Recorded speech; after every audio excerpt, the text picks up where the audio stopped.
Hi guys, part 1 చూసేసారు కదా. Part 2లో ఎలా యూజ్ చేయాలి అని చెప్తానన్నాను కదా. సో ఇది lancing device.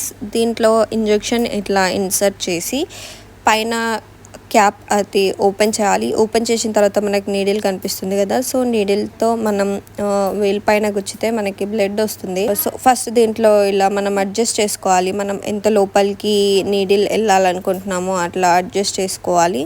Hey hold on subscribe చేసుకున్నారా మా ఛానల్కి? ఫస్ట్ సబ్స్క్రైబ్ చేసుకోకపోతే please subscribe to our channel. Next ఇది మీటర్లో ఇట్లాగా స్ట్రిప్ని ఇన్సర్ట్ చేసేయాలి. మీటర్లో ఇలా బ్లడ్ డ్రాప్ సింబల్ రావాలి. నెక్స్ట్ ఇలా ఇంజెక్షన్ యూజ్ చేసి బ్లడ్ బయటకు తీయాలి. ఈ బ్లడ్ శాంపిల్ని స్ట్రిప్లోకి పంపించాలి. మనం ఇట్లా 5 seconds అలాగే ఉంచితే నెక్స్ట్ మనకి రిజల్ట్ అనేది వస్తుంది. మాకు ఇలా శాంపిల్స్ వచ్చినాయి. ఇవి ల్యాబ్ రిజల్ట్స్ తో కంపేర్ చేస్తే ఆల్మోస్ట్ దగ్గరలోనే ఉన్నాయి. కూడా యూస్ఫుల్ అవుతుంది అనుకుంటున్నాను. Okay bye guys.